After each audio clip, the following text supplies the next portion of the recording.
Hey everybody, welcome to Always Bored, Never Boring. Today I'm going to take a look at how to base miniatures. Now there's loads of different ways to base miniatures and I've shown in the previous video that you can use resin scenic pieces and things like that to actually make quite elaborate bases. But when you first start out with miniatures, you're going to do one of two things probably. One is use a crackle paint like Agrellan Earth or whatever it is from Games Workshop, which you paint onto the base, and as it dries it cracks and makes a nice effect. Or you're going to go for the option that we're talking about today, which is basically slapping some glue on the base and then adding some scatter, which is either going to be sand or grit or small rocks, or a combination thereof, which is very, very quick and very, very effective. And is a good way of doing rank and file miniatures and non-hero characters, really. I like to spend a little bit more time on my hero level stuff, really. So that's what we're going to look at. Yeah, it doesn't involve a lot of effort, and it doesn't involve a lot of stuff either. You're going to need a brush, not a good brush, a rubbish brush, because you're going to use it with glue, and even if you wash it out really well afterwards, you're going to knacker it up. So don't use your best Games Workshop paint brushes for this malarkey. You're also going to need some glue. This is just regular PVA white glue, craft glue, the kind of stuff you use at school and the kids stuff up their nose. Yeah, so you need that, and you need your grit material. Now you can use sand, or you can use, let's have a look at some things here as I reach down. This is sort of like quite a coarse rubble mix, and it's a bit too coarse for in my mind for laying over a whole base. What I like to do, I like to mix up the textures a little bit. So I like to have mainly very fine sort of sand, and then add little areas of coarser material. So I have a little proprietary blend here. Now this is mainly sand, and then I've mixed in some thicker, some more coarse material, and then that will sort of give a good base. And then if I need to, I can go back in and spot glue and add larger areas of rubble if I need to. So yeah, so that's what you need. You need your glue, you need your brush, you need a basing material of sorts, and then you can get to it.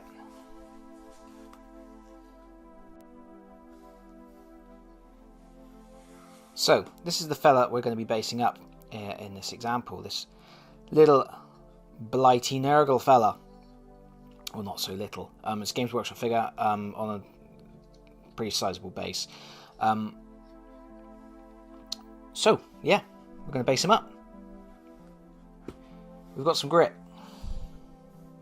We've got some glue in a pot. Like I say, just regular PVA. You can get sort of more watered down versions of this and stuff, or you can sort of thin it out a little bit yourself, but I tend not to bother. I'm using my rubbish brush, and I'm struggling to do this through a viewfinder. So what I'm going to do is I'm just going to slap on some glue, and I'm going to go right up to the feet, and I'm not going to be too careful about it. One of the things when you're basing models, one thing to be aware of is the feet in relation to the basing material. What you don't want is for it to look like your model is sunk up to the ankles in something. You want it to look like it's standing on the ground. Similarly, you don't want to leave it so that there's no basing material around the feet, so it looks like he's standing in a gap in the ground, and you don't want it to look like he's standing above the ground. Yeah, just don't layer it on too thick. Basically, don't you know, try and make it look like it's part of the model. It's the model is part of its scenery. Model goes in. And we shimmy slide, and you don't need to worry too much about what you're doing. And then shake. And you want to make sure. I like to have my bases completely clear of bits, so you can get a little brush or something and just, but while it's still wet, just wipe off any bits that have gone over the edges or whatever.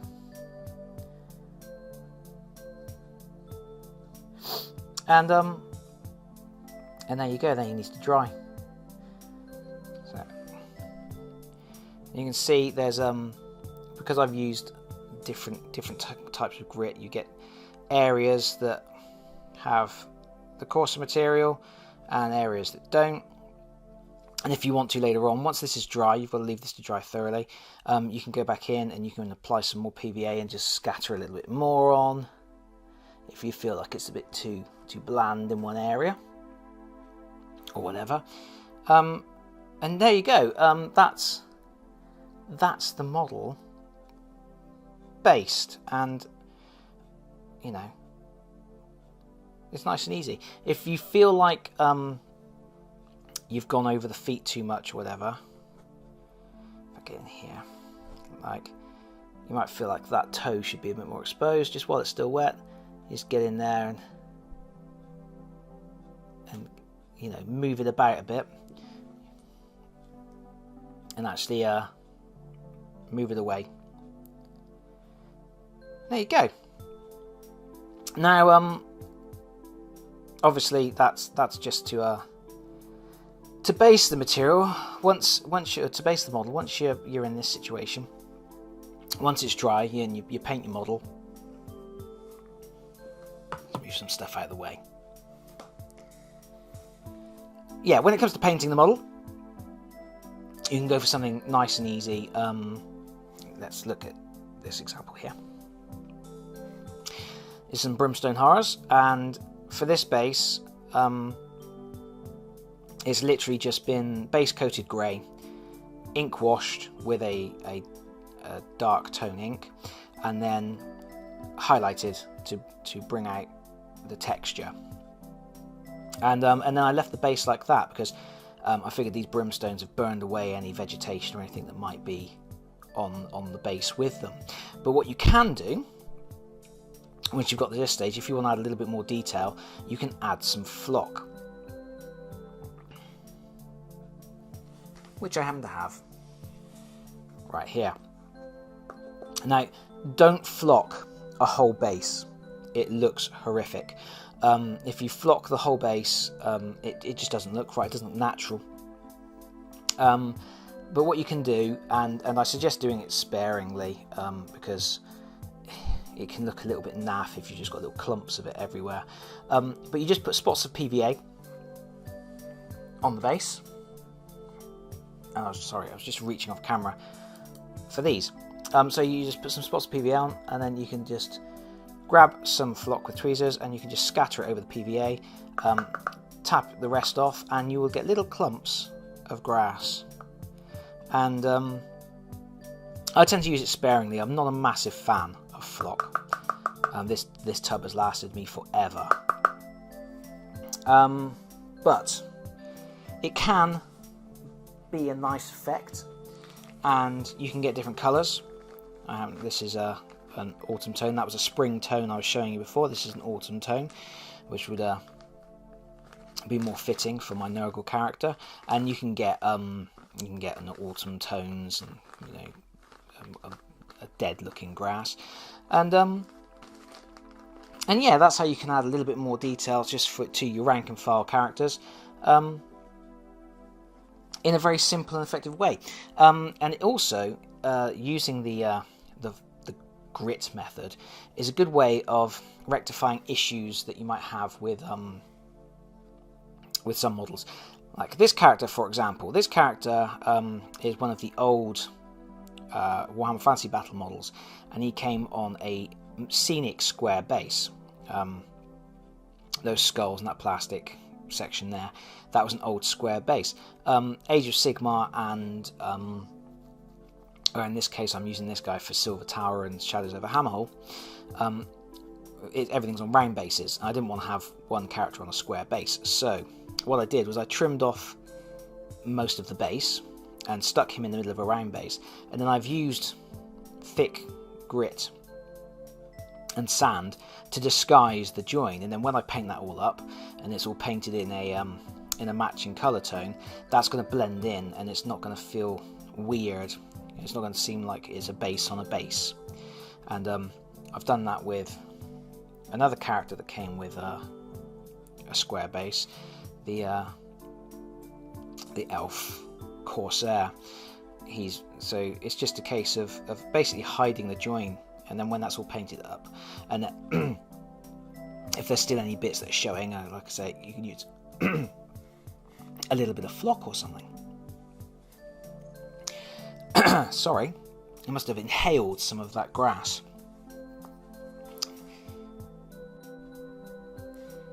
Now, I've been hobby gaming for a long time, and over the years I've accumulated all sorts of bits and pieces which can be used to take a base to the next level, to add some additional details. I've got even bigger rubble. That's good for if you just put a few spots of glue down and you just place it. You wouldn't want to sort of dunk a model in this. It would be too much. It would be too large. I've got bits of cork. Cork is really good because you paint it up and it looks like boulders. So yeah, what else have we got in here? Scatter. I tend to use this on scenery, on terrain, rather than on bases for miniatures. But it's quite good for scattering over a base to get quite a realistic feel for the ground. You can get like mud tones and things like that as well.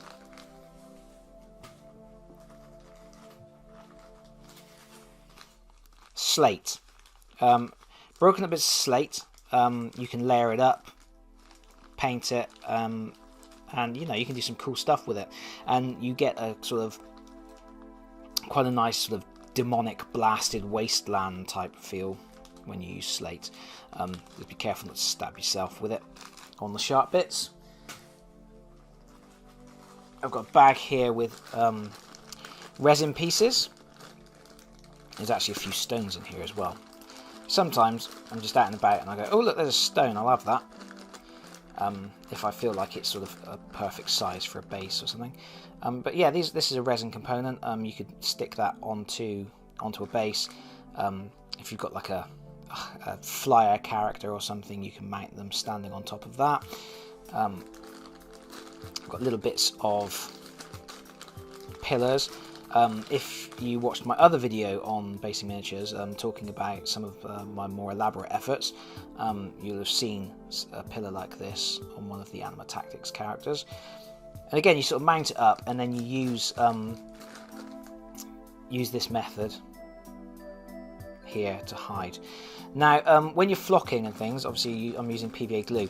When it comes to using rocks and stones and things like that, I use an epoxy resin, a 2-part epoxy resin, which you get it's like a 2-part substance which you squirt together and you mix it, and it just forms a much better bond for when you're working with things like bits of stone and stuff. Yeah, so I mean, this is the kind of thing you can buy, and you can make similar things. You can, carve your own little pieces.